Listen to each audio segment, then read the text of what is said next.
Welcome everybody to this afternoon's Strategic Planning Committee. If I can just remind members to put phones on silent or switch them off. First off, membership of the committee. I believe Councillor Thompson sent his apologies. Councillor Smith? Yeah, I'm substituting for Councillor Pinnock. Right, thanks. Everybody else has printed, yeah. Item 2, minutes of the previous meeting. Can we pass those as a correct record? Thank you. Item 3, declarations and interests. I'll start with Councillor Sokol. None, Chair. Thank you. Councillor Bellamy? None, Chair. Councillor Greaves? None, Chair. Councillor Smith? None, Chair. Councillor Pattison? None, Chair. And I have just one, which is, when I find it, 2021/92086, no action taken. This is a meeting done in public. We're on Kirklees webcast. Item 5, any public questions? No questions, Chair. Right, item 6, deputations or petitions. No deputations or petitions. I have got a petition which is from a group in Edmund Wyke. It's a planning application at the school. I'll pass that over to governance, either Sheila or Andrea. Right, item 7, planning applications. As you know, due to COVID, we're still not doing site visits, so anybody who's been out and done site visits, I've been to a couple, all well and good. Right, first application today, agenda item 8, page 11, and this is Hog Close Lane, Ormfirth, and it should be Fazana. Thank you, Chair.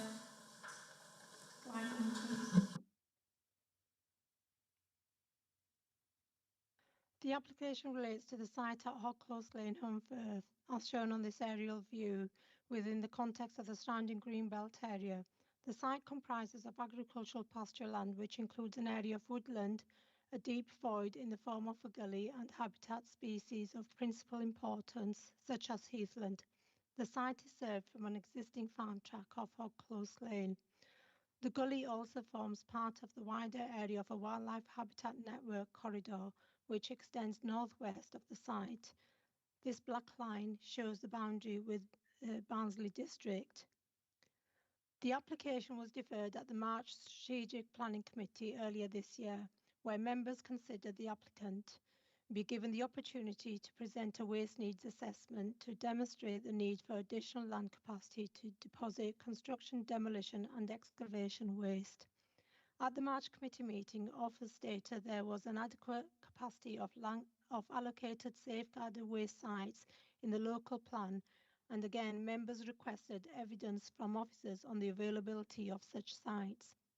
In addition to this, a request was also made by members to increase tree woodland planting should the application be approved. The application was presented in detail at the March committee meeting, but to give a quick overview of the proposals, I will now run through some slides and then present the case. Slide 2, please. The proposals are for landfilling with construction, demolition, excavation waste on an existing gully,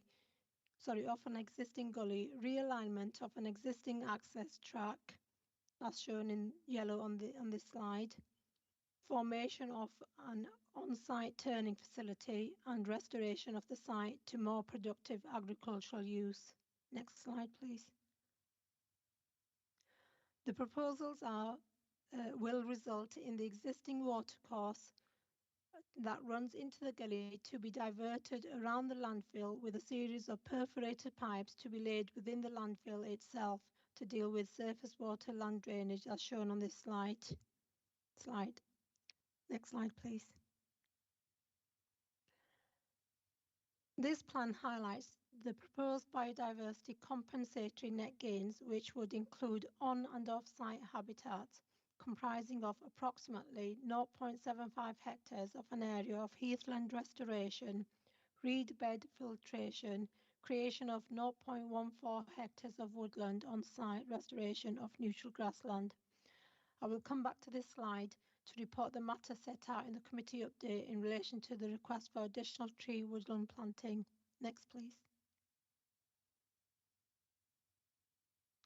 This plan shows a couple of sections taken through the site indicating the depth of the gully and existing and proposed land levels.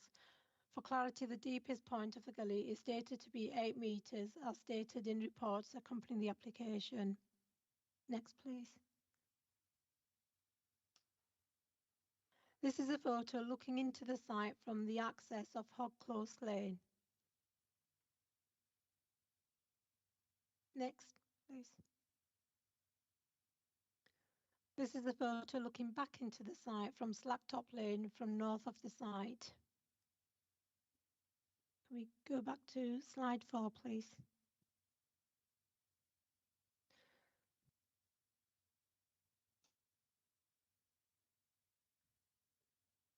The compensation, that one, thank you.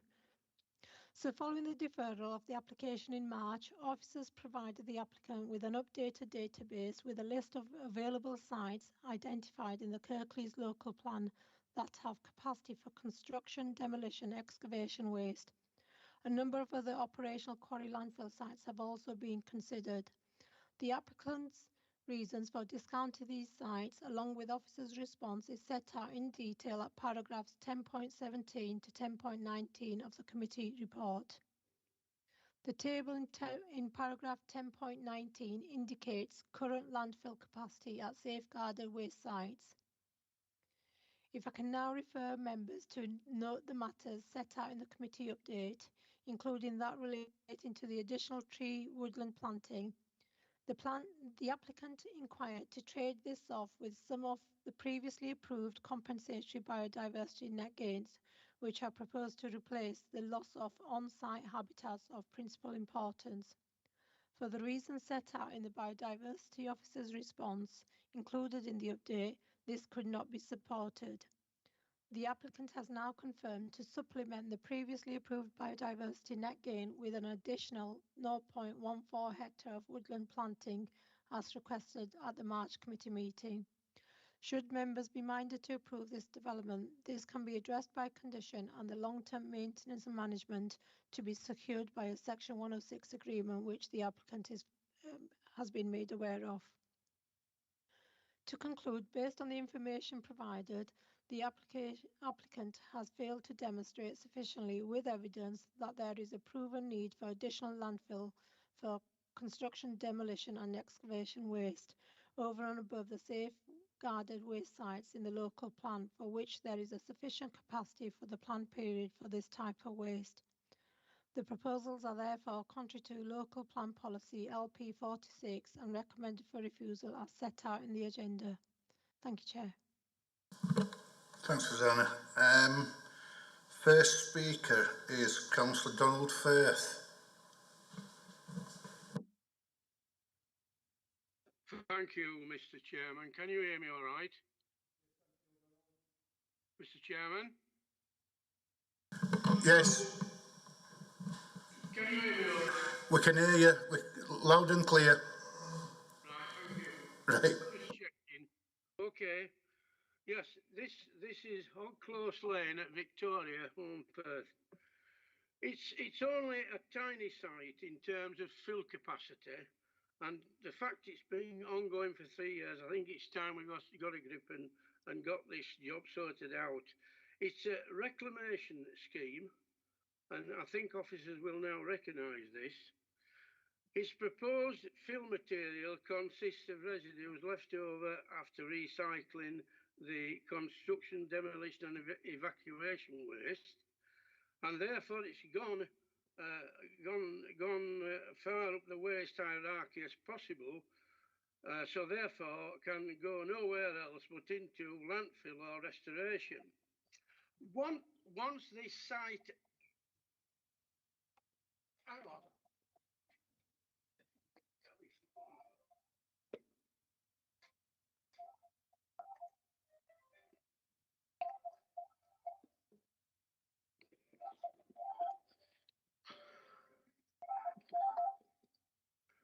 Sorry about that, Stephen. Telephone were ringing, lad. Once it restored, this site will provide additional productive farmland for generations to come, and it will also help a small family run hill farm to diversify.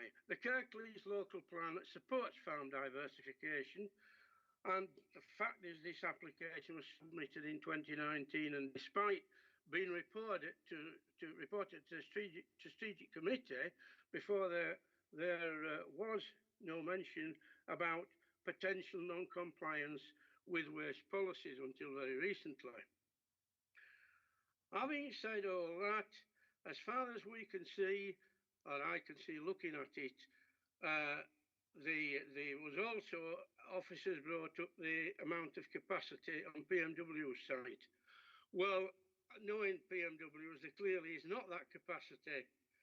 They wouldn't be transporting all their waste to Goole if there was plenty of capacity, and there isn't. So I'm just saying that I think it's time now to put everything to bed and give this plan the go-ahead so they can get on with the infill and the tree planting and get it back to some form of agricultural usage. Thank you, Stephen. I do apologise for the phone ringing. Thank you. Right, thanks, Donald. Next speaker is Chris Bellum, who's got 3 minutes.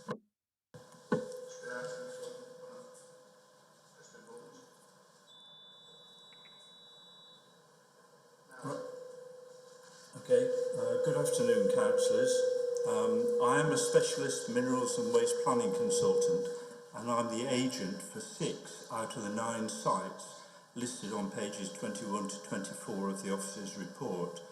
So I can speak with some authority on behalf of my client, PMW Quarries Limited, who will operate this site if it gets planning permission. I do both planning and environmental permitting work and understand the difficulties in obtaining both. It's not as simple as presented in the officer's report. Not all sites with planning permission for infill will achieve a permit.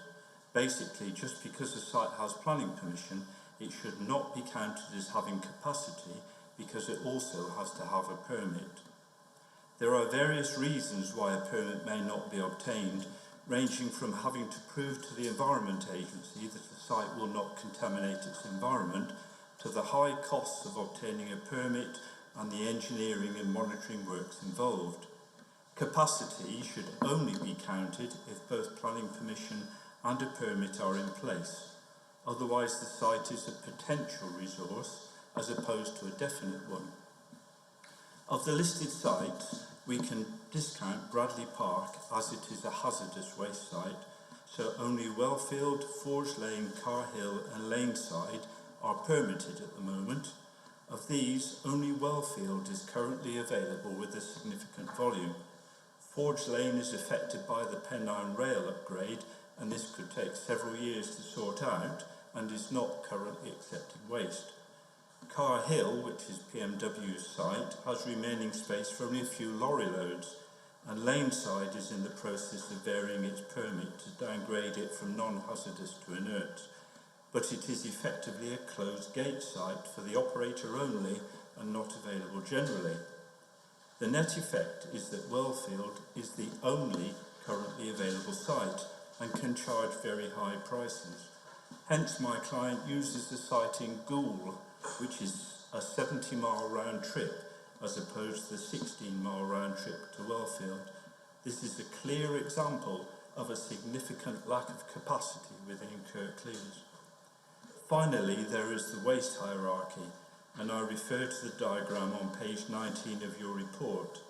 Dumping waste into the Wellfield site sits at the base of the hierarchy. Local authorities are charged with the duty to drive waste up the hierarchy.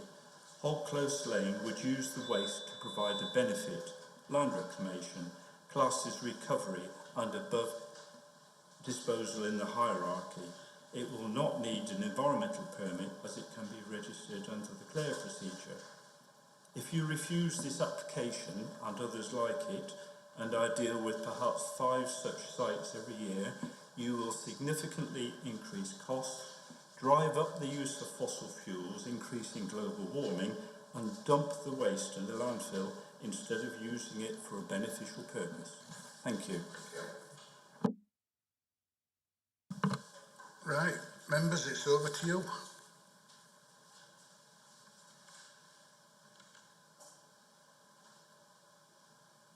Councillor Patterson.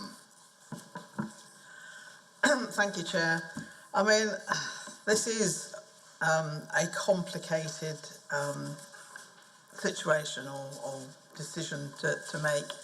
At the last meeting, it certainly felt that we hadn't got the information that we needed to be able to agree either with the officers or the applicant in terms of the amount of space that there was left for waste products.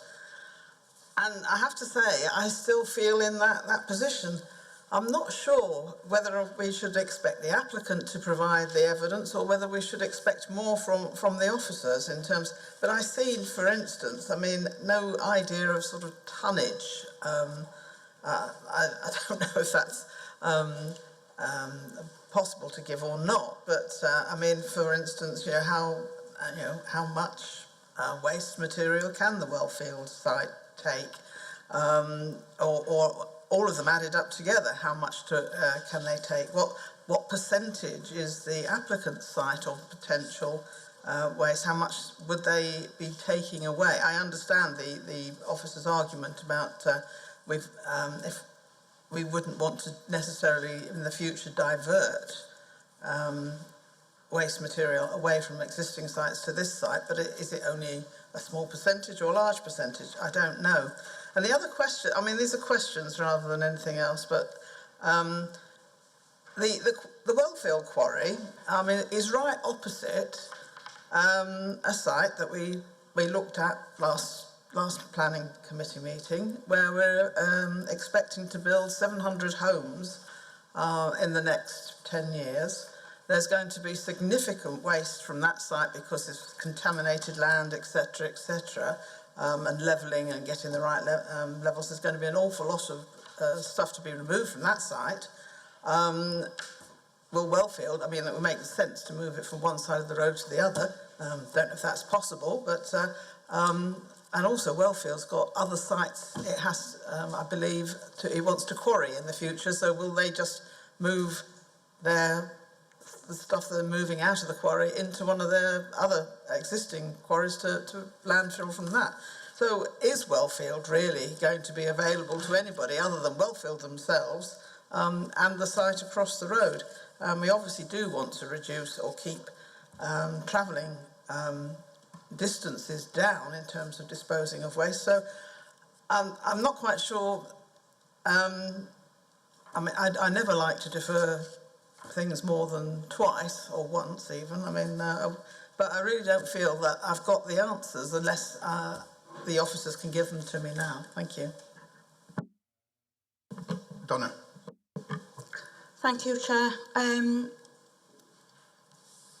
I know I asked about trees and they've come back with that and said they will plant more trees, so I'm quite pleased with that.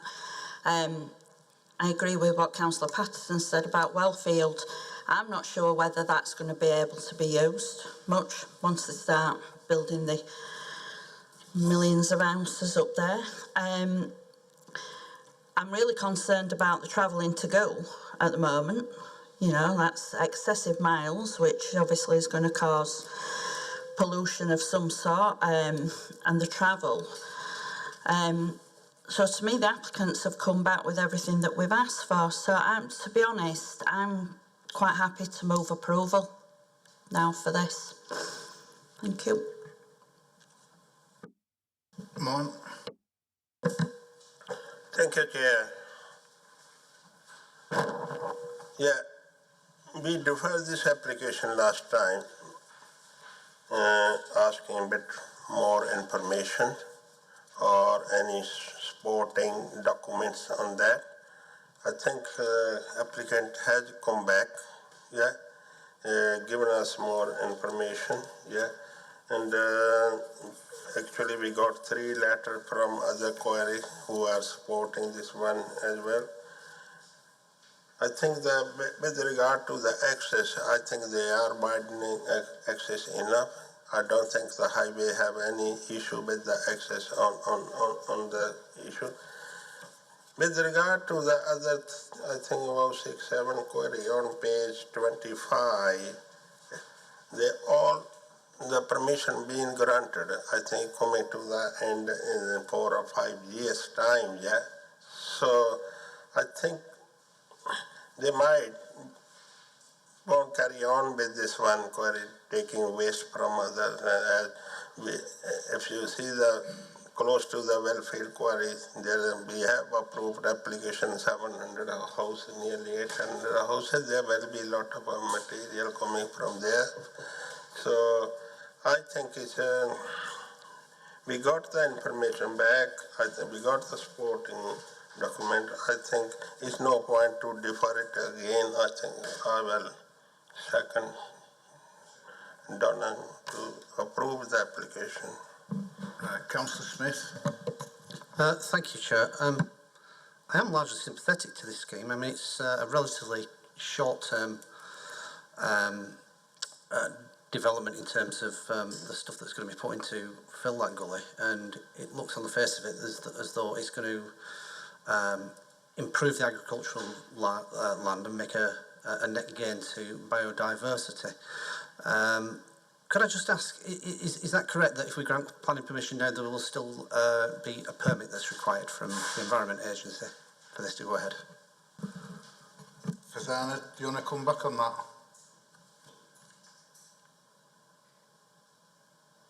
Thank you, Chair. I think Chris Ballum in his presentation said that there wouldn't be a excuse me, environmental permit required. I suppose Chris Ballum could confirm that.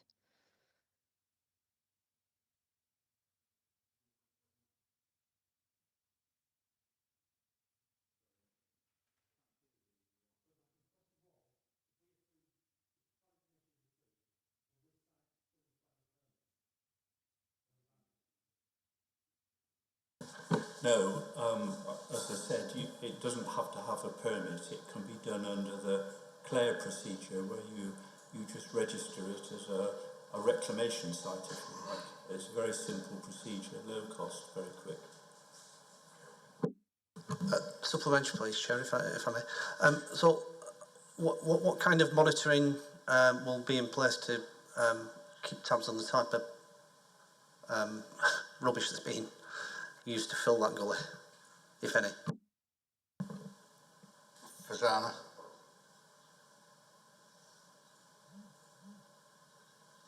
Thank you, Chair. I didn't quite hear the question. Is it in relation to monitoring? Indeed. Handling? Well, should members be minded to approve the application, there is still a requirement for a pre-commencement condition for further work, which is set out in, I think it's 10.48 of the committee report. Just bear with me. It would require further report as set out in the geotechnical report that accompany the application, and now the applicant and the agent is fully aware of this. So a method statement for the proposed value profiling and details of the proposed gravity earth burned on face of landfill prior to development commencing, details of that would be required, and that will need to be assessed by an independent surveyor on behalf of the council.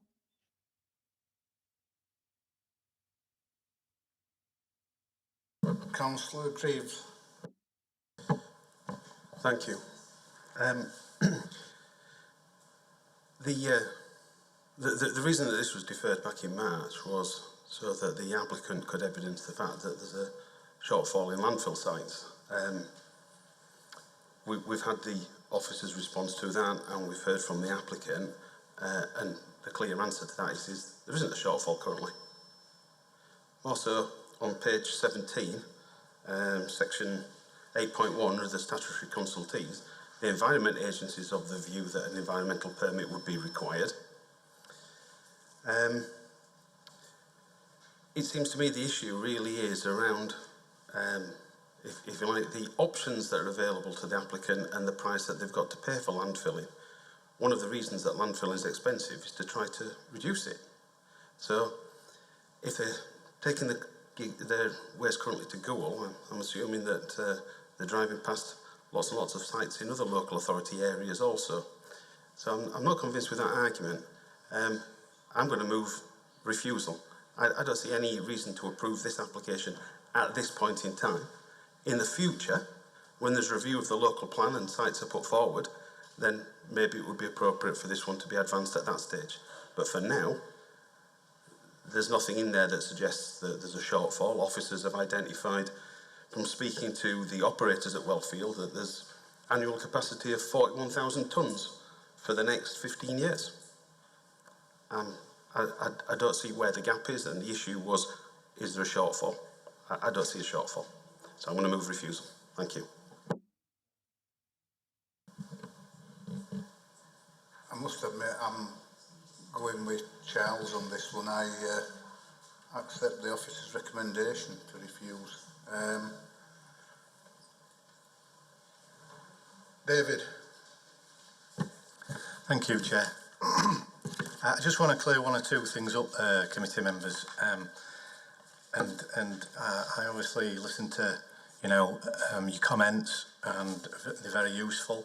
But as Councillor Greaves has stated there, it's clearly written in the report about the reasons why it was deferred. It was deferred because the committee wanted information about the waste needs assessment and capacity to be stated. Now, the applicants have provided that information, and the Minerals and Waste Officer, along with policy, has given consideration to that information, and they're advising you that there is existing capacity, not just in one location, but Wellfield, in Carhill, in Windy Ridge, in Temple Quarry, and in Peacewood Quarry.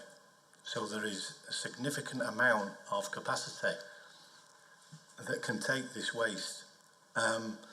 I don't want members to get confused about the environmental permit situation. This is a separate consenting regime, and it operates at a different pace. Now, operators may not put in for an environmental permit until they've got planning permission, and they may put in for environmental permits at different timings. So, members, you shouldn't be considering whether there is a permit or not. That is a separate consenting regime, and advice, I'm sure legal would back me up on that, Deborah, if you have to. But members shouldn't be considering that as a material plan consideration. That's about all I have to say, Chair. There is an element of sustainability that is fundamental here, and the hierarchy that we keep referring to is about using your capacity, and because we planned for it. Thank you, Chair. Carol. Thank you, Chair. David just used the word significant capacity. I still haven't, excuse me, I haven't had my question answered. I can't see any figures which, other than the amount of tonnage for Wellfield, I see no other figures which tell me that there is significant capacity. And as I said, how much capacity would we be adding if we were to approve this today? Is it 1%, 5%, 50%? I'm sure it's not 50, but how much is it? Fazana. Thank you, Chair. If I can just clarify some of the points that I raised and hopefully address Councillor Patterson's questions as well with regards to the capacity currently available at a number of sites. Firstly, with regards to the waste hierarchy, yes, the applicant has now demonstrated with clarity that the waste used is the remains and components of construction, demolition, excavation waste following treatment to remove all materials that can only be used in landfill. So it does tick that box. With regards to Johnson's Wellfield site. Now, the database that was sent to the applicant following the last deferral included landfill capacity on an annual basis for a number of sites. And just using the Wellfield Johnson's quarry as for an example, that indicated on the database an annual capacity of 41,100 tonnes. The application site at Hog Close Lane, I understand, is looking to deposit in total 40,000 tonnes over a period of 3 years.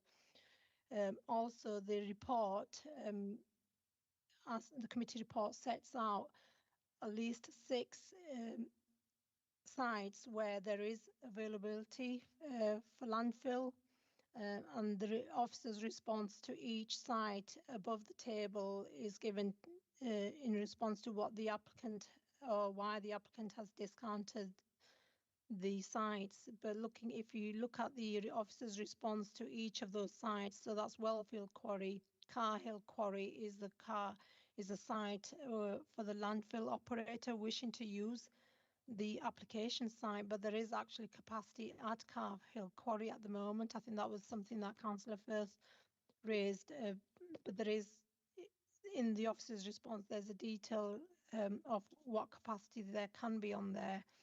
We haven't actually got the tonnage on that, but the environmental permit that's acquired for that site is not in relation to the planning permission for that site, but there is capacity on that site. Bradley Park, it is noted that is for a hazardous waste site, so that's been discounted. Again, Laneside Quarry, that is a closed gate site for the operator only. Again, that's set out in the report. There is also capacity at Forge Lane, Dewsbury. Now, the applicant said that there is a compulsory purchase order for this site by Network Rail, and there is a full detailed response, officer's response in relation to that. Again, that's not been sufficiently discounted. There's also Windy Ridge and Temple Quarry, and if I can also touch on the issue raised about, I can just remember now, the environmental permit, as David explained, that is a completely separate entire, entity to planning permission. Planning permission is generally applied for first, and then the environmental permit. And the application was deferred at the last committee to provide evidence from both sides, really, the applicant and the officers, to demonstrate whether there is sufficient landfill capacity within the safeguarded waste sites, and that is actually set out in the officer's report for each individual site that's being considered. Hope that answers the queries. Thank you, Chair. Thanks, Susanna. Deborah?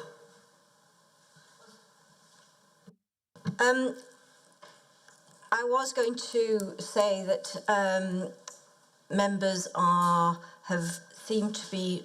seem to be suggesting that they would like to approve this site, and I was just questioning how they might make that decision, because it seems clear to me from the evidence we've been presented with that there is sufficient capacity, although, as Councillor Patterson has said, she hasn't actually got the figures, but the professional officer has indicated that there is sufficient capacity within Kirklees for the waste disposal hierarchy. However, in a planning committee, other weight could be given perhaps to the agricultural needs associated with this particular site. So if members are thinking of wanting to approve, despite the officer's recommendation that there is capacity, you may consider giving weight to this specific site and the agricultural needs within that site and the restoration benefits that would come from that. But that's just my thought. If members were going down this line of going against the officer recommendation, it may be better to bring it back again with this further detail, but I'm just trying to assist the members in how to approach the decision. Thank you, Chair. Carol? Thank you, Chair. I mean, thank you, Deborah. That was helpful. I mean, because yes, one of the things I certainly have been thinking is that of all the landfill sites that we have seen over the years, the detail that the applicant has gone to in terms of actually providing mitigation in terms of the site itself, as well as the obvious use for farming, etc., is one of the best applications I've actually seen, and does seem to merit serious consideration. I'm still, Fasana has, I'm afraid, has not satisfied me about the capacity issues. Forge Lane, Dewsbury, is very unlikely to be available for use in the next 10 years. We know that. I mean, to the life of, right to the end of the life of the local plan. So I do think that, well, certainly on a very rough guesstimate, without knowing the capacity of other sites, I mean, it's certainly less than, say, something like 20% that we will be adding to the capacity, which, given all the unknowns, I think, that there are about the other sites, and we know how these things pan out, they don't always work out the way they're expected. I'm certainly, I think, with the movers and seconder of the resolution that we should approve this site. I'm going to say, I think Deborah basically touched on what I've been thinking, and that is, there's no in here in these papers that tells me what the benefit is of this void being filled. It would add so many tons of straw, grass, I could get so many animals, livestock on it. If there was a report that said that this is the benefit, fine, fair enough, but there ain't. But first and foremost, the first thing that came in was a mover and a seconder to accept it, but I need some, unless anybody can tell me differently, we need some reasons to allow this to be filled in, because we're going against officer's recommendation, which is recommendation to diffuse. Am I correct there? Right, so we need reasons to allow this to be filled in. Councillor Bellamy. Thank you, Chair. As Deborah said, it's going to be an improvement to the farmland. It's going to be able to probably be used better. So I think there's reason there. Farmland will be able to be used for years to come, increasing local production.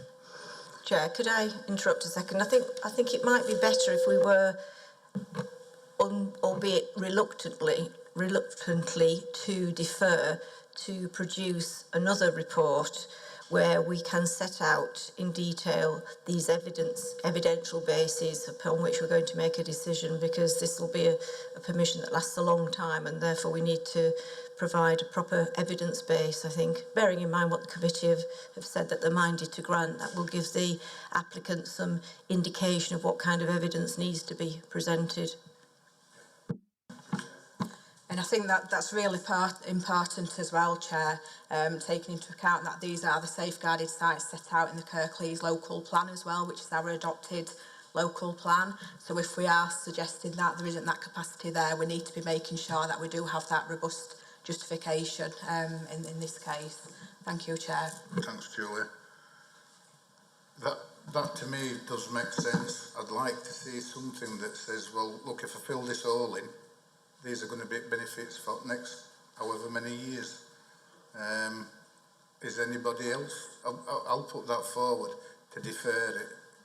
Do I have a seconder? I'll second it on that basis, Chair. Thanks, Carol.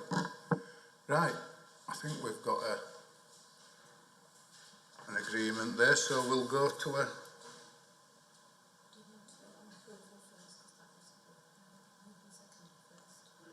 That,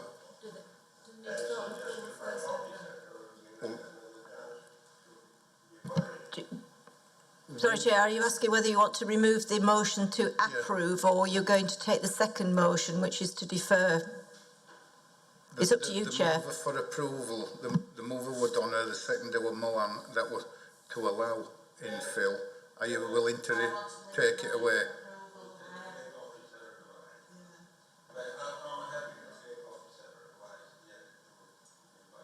Defer it. You want it. So it's not seconded, Donna. You've no seconder. Right. Well, you've no seconder, so that falls. Those in favour to go to a... Yeah, yeah, definitely. So you're voting on deferral. Councillor Bellamy? Against?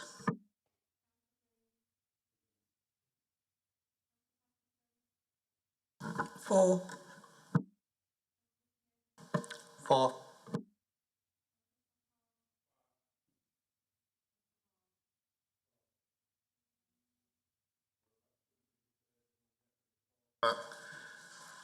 Backing up its what they ought to get out of it, and I think we should have had that actually at the first committee, but there we go. Right, agenda item 9, this is New A Road, page 35, and this is the application for a mast carrying dishes for Wi-Fi, etc. William, are you there? Yes, thank you, Chair.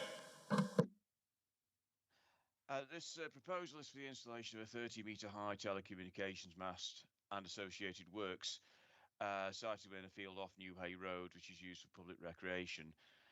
It is classed as a departure from the development plan because the site is a designated urban green space. The application was presented to the Strategic Committee on 1st of July with a recommendation to grant conditional permission.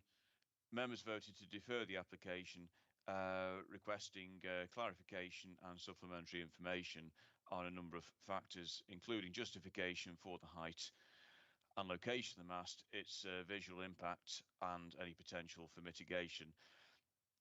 And the applicants have submitted further technical information, which is summarised and commented on in the report and update, and which I will explain. The need for the mast has arisen, and at this point I'll get the slide up.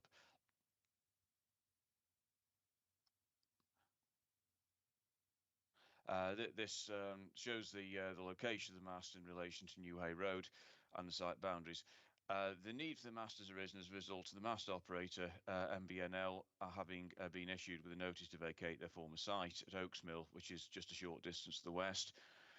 And this has now been decommissioned, resulting in reduced 2G, 3G and 4G coverage. It's also intended the mast would provide new 5G coverage in the local area. In order to replicate the coverage that's been lost, it would need to be as close as possible to the Oaks Mill site, which is why the location at the western edge of the field was chosen. I will just show you the more detailed site plan, or the aerial view first, and it's going to be placed about here. And this is the site layout plan and the elevation of the mast as proposed. The applicant has submitted further technical information to explain why it needs to be 30 metres high, and this consists of coverage maps, and I'll focus on the indoor 3G coverage in particular, as this would be the most affected. These two sets of drawings show coverage under different scenarios. This on the left, this is the coverage for the 3 UK network when the former mast on Oaks Mill was still operational, and on the right, that's the coverage that exists now. It's been decommissioned. The grey areas indicate where there is actually either no coverage or unreliable coverage for indoor 3G. This image shows the predicted coverage with the new proposed 30-metre mast. And next, this is predicted coverage with a 25-metre mast. The drawings have the areas highlighted in yellow show the difference between the coverage that would be obtained under 30-metre mast and 25-metre mast.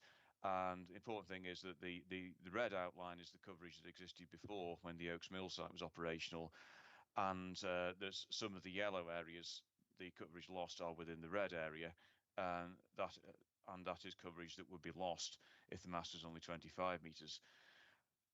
And these are the same coverage maps for the EE network. Again, the coverage that's been lost, the coverage under a 30 metre mast and under a 25 metre mast. Now, the drawing show there's either be a significant loss of coverage or weak coverage since the loss of the old site, and the installation of new mast would restore coverage to a substantial area, including parts of Lindley, Oaks, Marsh and Edgerton, and that would be roughly equivalent to that provided by the old site. And with 25-metre mast, there would be some loss of indoor 3D coverage for both networks, especially towards the western edge of the cell, which would equate to about 4% and 18% of the population originally covered for the EE and 3 UK networks respectively. With a 30-metre mast, there'd be a small net gain in the amount of coverage, especially to the east of the cell, but the crucial point is that it would give full coverage to the population that were formerly covered, which in officers' view is a reasonable goal. It is therefore considered that the applicant has demonstrated a functional need for the new mast, and that a 30-metre mast would be required to fulfil its intended purpose. For the sake of context, I would briefly like to outline the permitted development situation, in that Part 16 Class A of the General Permitted Development Order permits the installation of a telecoms mast up to 25 metres high or 20 metres high in what are deemed protected areas, which should include conservation areas and national parks, for instance. The site in question here is not protected land, so the developer could erect a 25-metre mast subject to the prior notification procedure. The height limits under permitted development rights do not imply a presumption against taller masts, subject to full planning permission having been obtained. And I would emphasise that the committee at this stage does not have the option of considering a 25-metre mast, but only the proposal that is now being presented, that is a 30-metre mast. The only new infrastructure required outside the site would be a new connection to the existing mains power supply on New Hay Road. New underground fibre cables would not be necessary, as there would be a dish link to adjacent sites. And as set out in the report, the proposal doesn't comply with policy LP61A in that it hasn't been demonstrated the land is no longer required to meet local needs for sport or recreation. However, as the development site only comprises a fraction of 1% of the field, and since it would not compromise the use of playing pitches, it is considered that it would not have material impact on the urban green space, and that the functional need for the proposal, which has been demonstrated by the supporting technical information, would justify granting planning permission as an exception to a normal planning policy. Now, as regards the visual impact, it will be placed within a large open field, but against the backdrop of a quite substantial industrial building, which has a height of 12 metres and a row of mature trees. Now, these features would not completely disguise its impact, but would substantially mitigate it, and it is considered it would not seem overly prominent when viewed from either New Hay Road, Willwood Avenue, or from nearby residential development to the east. The dimensions, design and appearance of the mast have been determined by functional considerations, and it is unlikely its impact could be mitigated or disguised further. Officers do not recommend that screen planting is undertaken around the compound or around the base of the mast, since this would, it is considered, draw attention to the structure rather than disguising it. To sum up, it is considered the location chosen for the mast is the one that would have the least visual impact and the one that would harmonise as best with its surroundings. And it does not raise residential immediate highway safety concerns, and it has been demonstrated through tree reports that the adjacent trees would be retained and their long-term health would be safeguarded. It is therefore recommended that permission is granted, and subject to the conditions summarised in the report. I'll just, before I conclude, I'll just show committee the photographs of the site and its surroundings. And these are views from New Hay Road. and these are our views. So looking within the site along the site boundary, northwards and southwards. And these are views from near the southern end of the field. Well, actually from the east and then from the southern end of the field. It is therefore recommended that permission is granted subject to the conditions summarised in the report. Thank you, Chair. Thanks, William. Right, we've got one speaker, and this is Damien Hosker.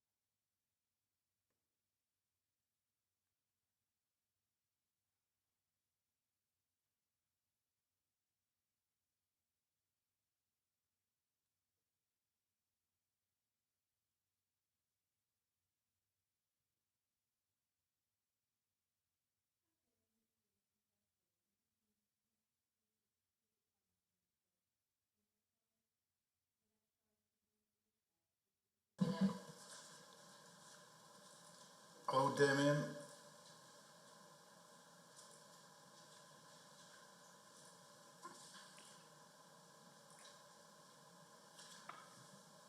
Hi, Damien. You've got 3 minutes, and it starts from now. Good afternoon, Chair and members. Thank you for the opportunity to speak.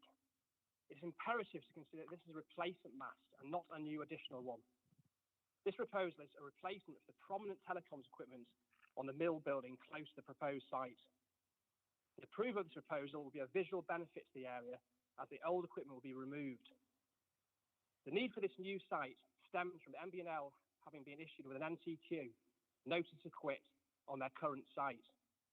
Without an urgent replacement, there will be a hole in coverage for EE, 3UK, and more importantly, the emergency services, ambulance, fire and police, who utilise the EE network. As stated previously, I want to emphasise that the proposed site at Focal Community Centre, New Hay Road, Huddersfield, is a replacement. The status quo will be maintained and there is no proliferation. The NTQ site that is to be replaced is now referenced 5749 Cowcliff, a rooftop installation on an old commercial mill building off New Hay Road, which is in close proximity to the new proposal. The existing telecoms equipment dominates the surrounding area, and a new site pulled away from the A640 will have considerably less visual impact. Planning has been approved for the erection of an Aldi store with car parking and landscaping on the existing site, Kirklees reference 2019/62/91656W. This situation is holding up this development. The proposal is for the installation of a new 30-metre high Volmont slimline monopole that will provide new coverage for EE and H3G and ESN. Radio coverage plots have been supplied which illustrate the need for this height, which reflects the height of the mill building antenna which are to be replaced. WHP have worked closely with Kirklees Council on this proposal since December 2020, supplying a host of information and making changes to satisfy key consultees. I hope members can support the proposal today and robust coverage in the area can be maintained for the emergency services, EE and 3UK. Thanks very much indeed for listening. Thank you, Damien. Councillor Greaves. Thank you. The applicant's done exactly what we asked them to do at the last committee, which is to come back and explain why they need a 30-metre pole. I'm happy to move approval.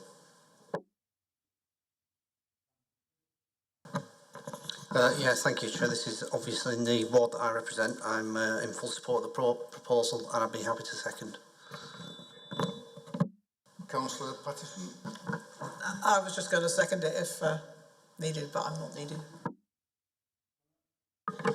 Thank you. I'm just curious that what was said about the emergency services connection. So they're saying that if this pole doesn't go in, there isn't any emergency service connection. Surely there must be. William, do you want to come back, or David? Well, I would say I don't know precisely how the emergency services will be affected, Chair, but it's as I understand it, the main effect will be so the loss of coverage is on indoor coverage, and and this outdoor coverage is still is somewhat better, although still reduced from what it was. I'm sorry, that's not a very comprehensive answer, but it is the best I can do with the technical knowledge I have.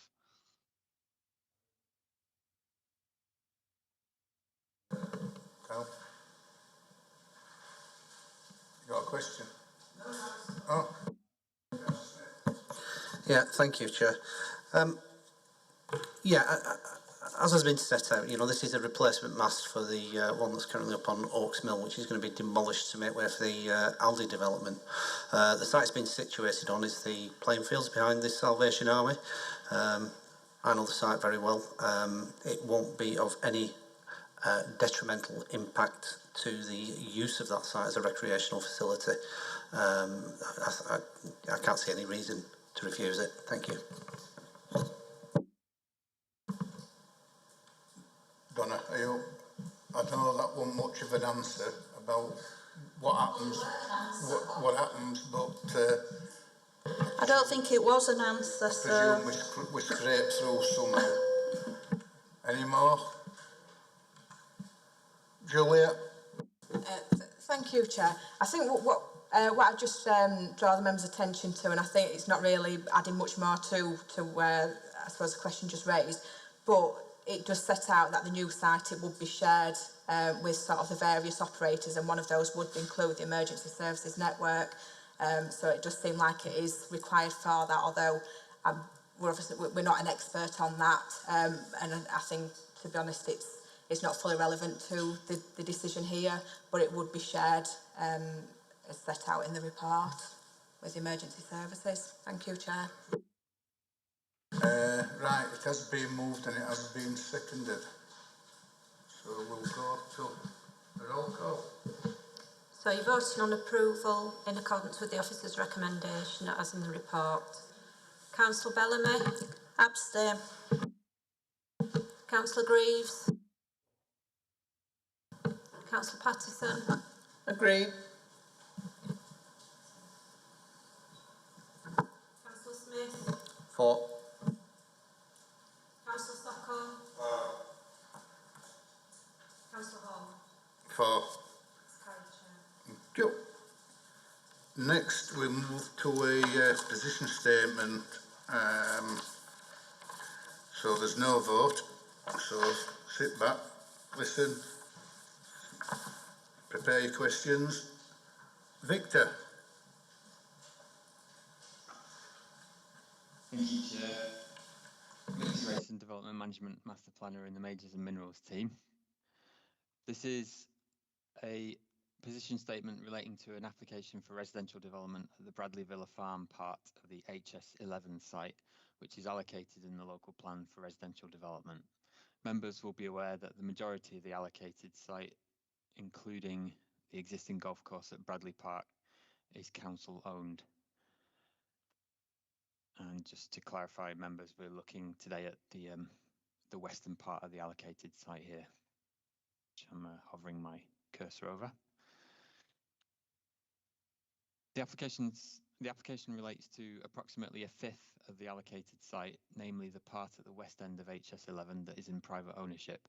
It also includes land to the north, outside the allocated site and within the greenbelt that slopes downhill towards the M62.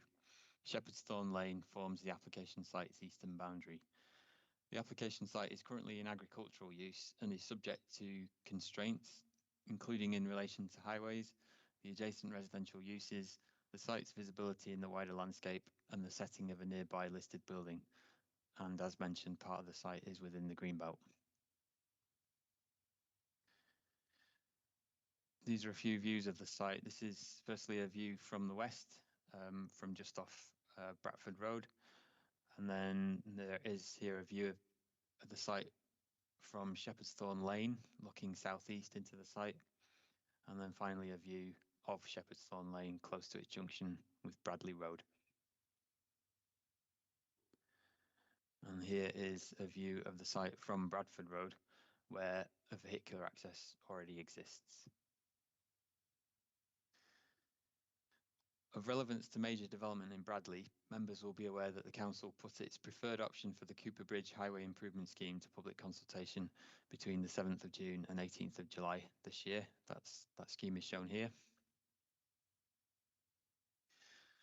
Site allocation HS11 and the local plan policies require, among other things, a master plan to inform any development proposals at this site, as well as supporting infrastructure and facilities, including a 2-form entry primary school and highway improvement works. Members will recall that a master plan was prepared in 2017 by the Council in support of the proposed site allocation as part of the local plan preparation process. This is shown here. The master plan included an east-west spine road running through the site and reprovision of golfing facilities. That master plan was approved by Cabinet and had merit. However, over 4 years on, it is appropriate to review and update the master plan in light of current planning policy and other considerations. And this is the applicant's, or one of the images from the applicant's indicative master plan. As required by the site allocation, the applicant has carried out master planning work for the entire HS11 allocated site. Of note, for the council-owned part of HS11, this work is indicative and does not fix a specific layout. So if the council did come forward with its part of HS11 for development, it wouldn't be obliged to adhere to what the applicant has indicatively drawn here. This master planning work's main purpose is to demonstrate how the proposed development at Bradley Villa Farm could integrate with, complement and not compromise or prejudice future development to the east on the council-owned part of HS11. As to what's now proposed at the Bradley Villa Farm site, as shown here, a development of 270 new homes is proposed, with a single vehicular access proposed from Bradford Road to the west. Members can see here the proposed east-west spine road that would run through the site and the proposed arrangements of open space. To the right of the slide are a selection of some of the 18 house types proposed by the applicant. Drainage infrastructure is proposed in the part of the application site towards the north that is within the greenbelt. Key considerations relevant to this application include the principle of development and whether it is acceptable for part of the allocated site to be brought forward separately, sustainability and climate change, design, conservation, greenbelt impacts, highways impacts, neighbour amenity, drainage, biodiversity, and planning obligations. Consideration of the application is ongoing, as are discussions with the applicant regarding specific matters. The applicant has been asked to submit further information in support of the application. Given that the development of the entire HS11 site will be environmental impact assessment development, in support of the current application, the applicant has submitted an environmental statement, as well as supporting documents, including a detailed design and access statement, which has provided more explanation of the proposed design approach. Given the site allocation, residential development at this site is considered acceptable in principle. Furthermore, 270 homes would make a significant contribution towards the council's local plan housing targets, which carries significant weight in the balance of planning considerations and which is welcomed. Subject to conditions, there are no significant obstacles to residential development here in terms of site stability, minerals, contaminated land, or archaeology. The site is considered to be a sustainable location for residential development, given its proximity to existing facilities and infrastructure. Aspects of the proposed layout are considered acceptable.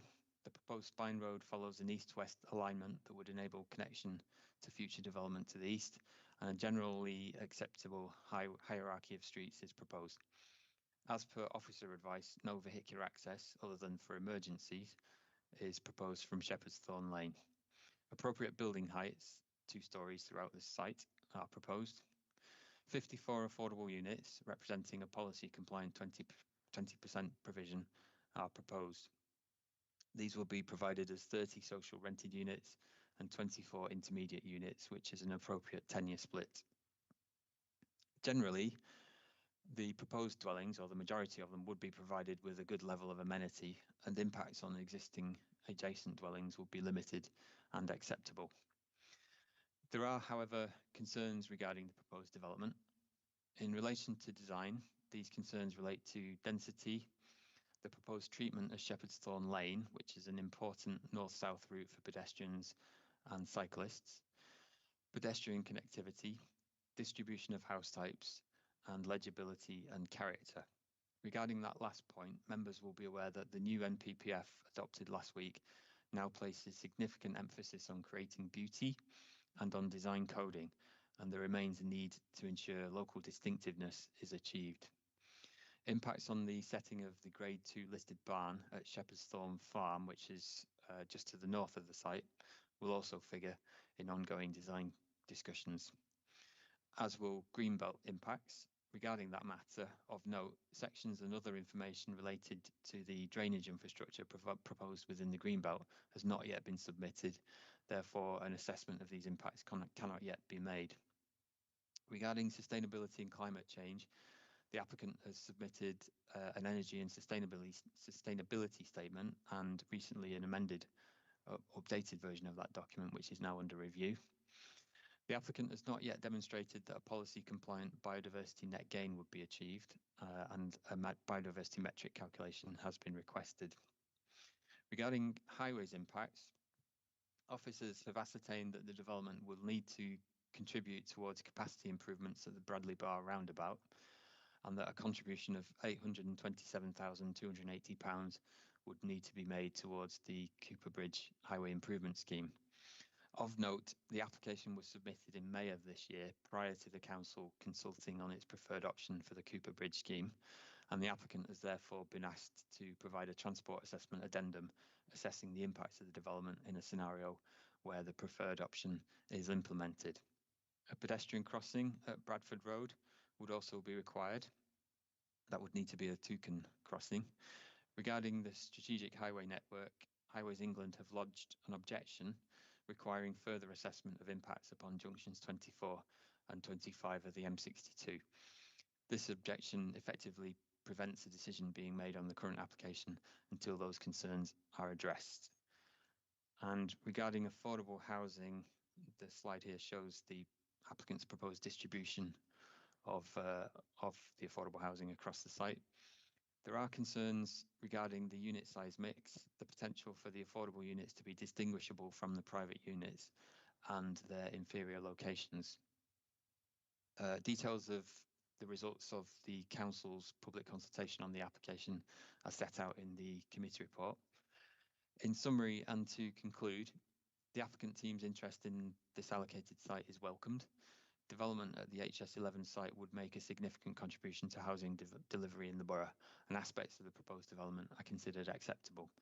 There are, however, several matters that require amendment and further information from the applicant to ensure the development responds properly to the site's constraints and opportunities, and to the council's master planning and other local plan policies and national planning policies. No recommendation for determination is included in the position statement. Members' comments and questions regarding the proposals would be welcomed to inform ongoing discussions with the applicant. Of particular use would be members' views on the principle of development and the acceptability of this application coming forward before proposals for the rest of the HS11 site are submitted.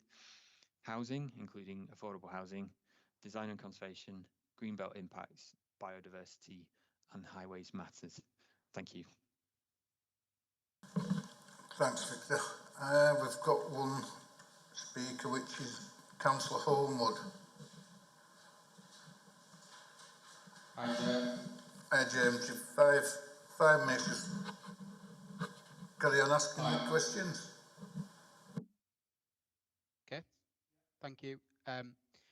Yeah, I just wanted to raise just my thoughts on this, having looked at the application and had some feedback from residents.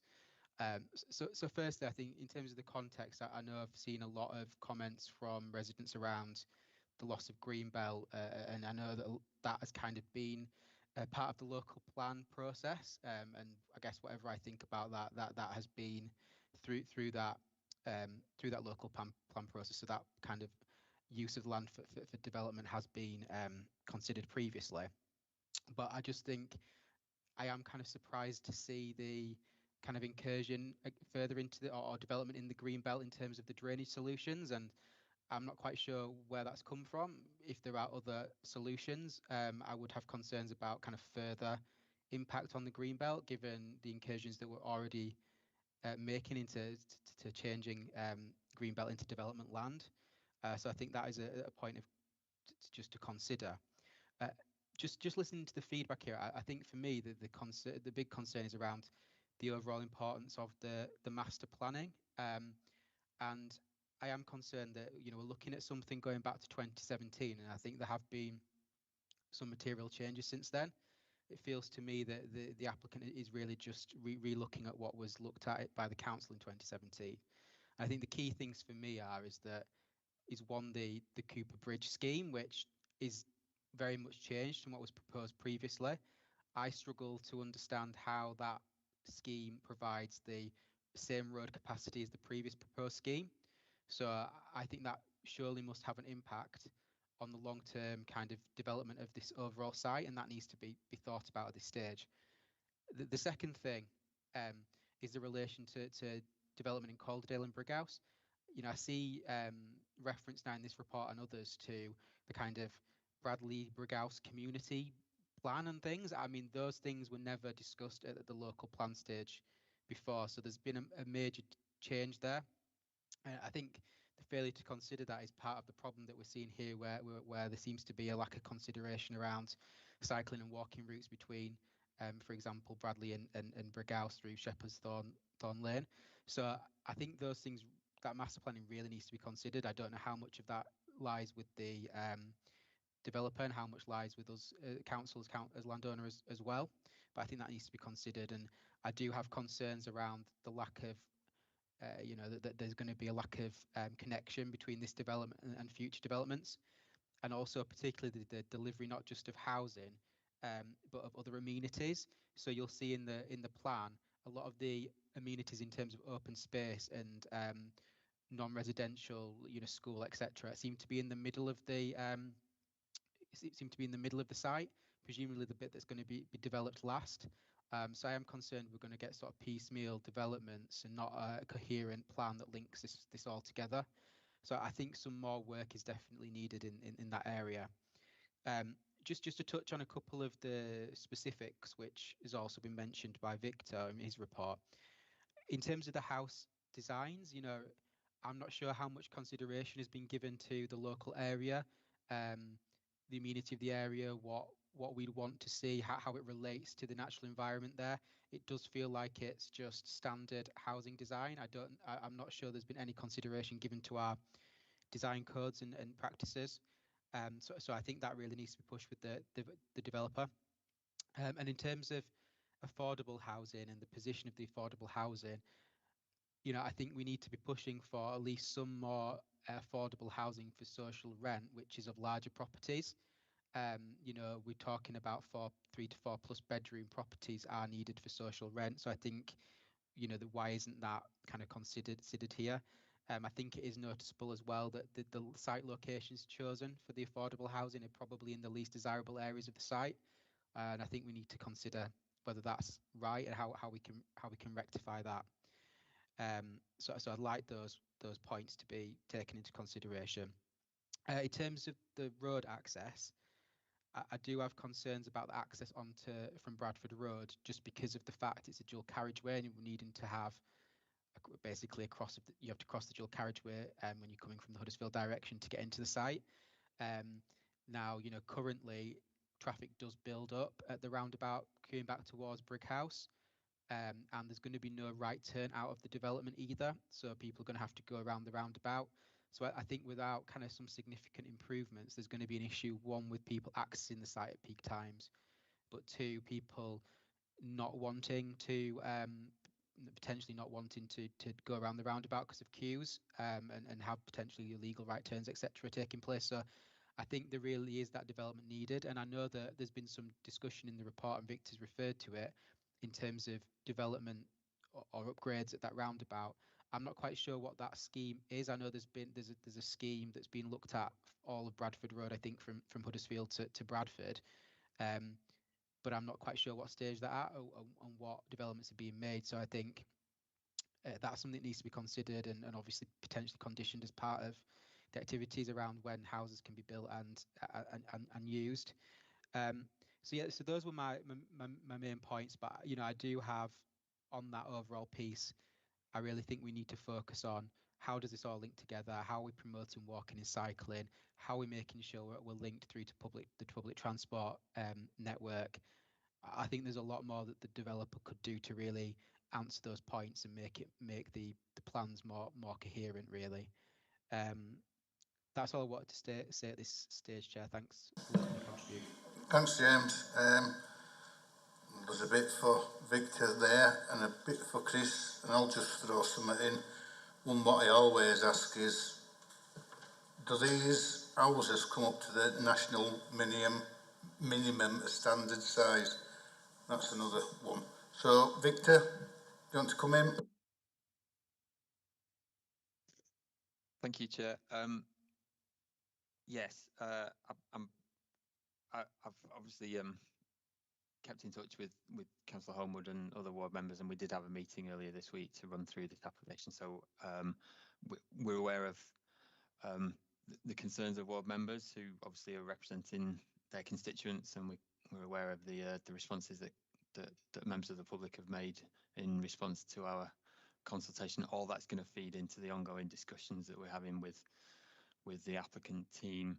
And I probably won't run through all the issues that Councillor Homewood raised, but certainly to do with master planning, integration of this site with the rest of HS11, highways issues, including highway safety issues, encouraging walking and cycling, the quality and locations of affordable housing, house type designs. Those are absolutely all issues that are being raised, have been raised already, or will be raised in ongoing discussions with the applicant team. Thank you, Chair. Thanks, Victor. Chris? Thank you, Chair. I mean, I think Councillor Homewood's raised a lot of issues there. I'll just start by sort of trying to put this into context. Obviously, it's it's one of the large strategic allocated sites. I suppose in principle, yeah, it's accepted for residential development. But I think where we are at the moment is we've got a scheme. There is a lot to do still on that. We've provided we've reviewed it, we've provided some extensive comments, which list a lot of things like internal layout, whether it's suitable for adoption, road safety audits required on the access, further assessment based on the latest sort of Cooper Bridge preferred option that's been out to consultation recently. So whilst it's a scheme that's in, there's still a lot of work to do. Highways England themselves have actually called it in for assessment on junctions 24 and 25. So we're in I hear the points that Councillor Homewood has made, and they're very similar to the points we've raised. I think we're at a point where, in principle, it's an acceptable scheme, but there is still a lot of work to do. Addressing a lot of the issues are still sort of hanging there without having the detail, like, for instance, Shepherd's Thorn Lane and how that's going to be addressed. Currently, that seems to be just left on the edge of the site, unconnected to the site. Is there going to be an emergency access? How are they going to extend that through across the M62 northward into Calderdale and their large allocations? So I think there's a lot of points raised. I think it's helpful to tease these out in this session. I mean, we've raised most of the points Councillor Homewood has made, we've actually raised in our responses, and I think this application's got quite a way to go before we get to an acceptable point. Okay. Members, any questions? Charles? Yeah, I think from what we've seen, it's premature for an application to come in this year. Notwithstanding the need to master plan the entire site, I'm confused by not confused, but I'd like a lot more information in respect of Highways England's concerns around Junction 24, Junction 25, and the fact that I couldn't imagine going against their objection to refer it to the Secretary of State without having an awful lot of information presented to us. So they've said that won't be reviewed until December. I think if the applicant's going to push ahead, they're going to have to do an awful lot of work to explain why Highway England's concerns are not valid concerns. And to be honest, I can't see how they could do that, but that's their business. One of the other areas, and Councillor Homewood covered it, but I just want to say what I would like, is that access onto Bradford Road. I would like to see a detailed drawing along with projected traffic movements and volumes as to how that junction's going to function. It's been a long time, but I used to work in Bradford and I used to drive past there all the time, and I can only imagine it's got busier. Whilst I don't, well, it depends on how the junction's going to be as to whether there's going to be a right turn. If there is going to be a right turn, I would want to know how that's going to function safely. If it's left turn only, that puts a lot of additional traffic onto the Bradley roundabout. So again, how would that perform? Is it going to create a lot of issues for people? I don't know the name of the road, but it's the Bradley Golf Club Road. Is it going to make it nigh on impossible to get out of there because of the constant flow of traffic that's going to be coming? So highways is the big one for me, and a lot more information to explain how it's going to connect into that highways network. Thank you, Chair. I actually agree with the Ward Councillor James Homewood.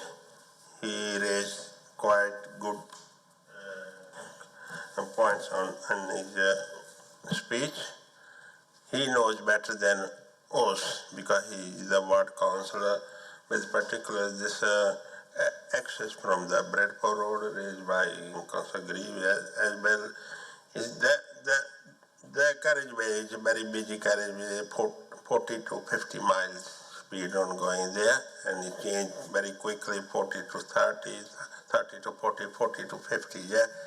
It's a very difficult access, so they need to work on those with highways. And some other issues, so the housing, affordable housing, we don't want the same situation houses and just poor quality affordable houses on one side of the state, yeah. So I think there's still a lot of issue to come unless we see the further report. I'm not prepared to make any comments on this application, yes or no. Thank you. Councillor Bellamy. Thank you, Chair. When we were going through the presentation, I did take a few notes. One of them was highways. I think we need a lot more detail on that. And knowing somebody that's recently had an accident on Bradford Road, and I'm still dealing with the fallout for that, it needs a lot. That road is absolutely awful. Loss of green belt, the density of them, there's just looks way too many. Why are all affordables clumped to where they are? The design of houses that was on that picture, I've actually written absolutely awful. That's putting it politely. I won't say what I've written really. So I think the whole thing, you know, as was said, there's a long way to go. I think there's a very, very long way to go. I think, you know, it needs a lot more detail, because there's no way that I would see this as being acceptable at the moment. Thank you. Councillor Patterson. Yes, thank you, Chair. I mean, there is, as everyone said, an awful lot more to come on this. We need an awful lot more information. But when it does come back, I mean, what I would like to see is a lot more information about, albeit maybe it's sketchy, about the whole development, particularly access points, highways issues, and things like affordable housing and etc. But we need to have a lot more detail about the whole provision, not just one particular site. I mean, the schooling, for instance. I mean, you know, where's the new primary school meant to be? Suggestion. There's a lot more to come, but I would, as I say, the main thing I would like to see when it comes back is more detail about the whole area. Councillor Smith. Yeah, thank you, Chair. I've always got a little bit of a concern when I see these big lumps of land which are parcelled up into smaller developments, and the chances that breeds for disjointment in the overall development, particularly in respect to provision for local services, schools, medical centres, dental, etc. So as I'm in agreement with everybody else really in that I know we're not going to get the detail, but I'd like to see a little bit more on how we expect the entire site to be planned out and how some of those local services are going to be improved, and that we've got some coherence through the entire site. Thank you. Thank you. So one thing, I do use Bradford Road sometimes when I come up from Brighouse, and where it is 50 mile an hour, if you're doing 50, I can guarantee somebody will come past you at 60. So there's going to have to be provision put in way down the road to start slowing people down and working out what kind of junction it's going to be. And as we mentioned, you know, Highways England worried about junctions 26 and 25. I'd like to know exactly what it is, what they're worried about, what plans there is. Other thing is, there's quite a few intermediate units. I'd like to know how that intermediate unit's split. And I think there could be a little bit more done about breaking up these intermediate units and social rented units. We have, I think it was Donna that said we've clumped them, and we have. They're in 3s and 4s. So that's something that I'd like them to look at. I still want them to look at the size of the houses. I didn't hear whether they are up to standard or whether they're not. So there's a few things, there's a hell of a lot of work to be done on this, hell of a lot. Any more observations before we close for today? Julia? So thank you, Chair. I think there's been some really useful comments and feedback which members have provided on the position statement. I think just taking those into account, and as you've set out, there's sort of a lot more information that you would like to see as those negotiations go forward. Would it be helpful to members if once the Highways England holding objection there has been addressed, that we'll look at bringing back a further position statement, sort of addressing some of those further matters as opposed to going straight in with the planning application to members? Would that be helpful?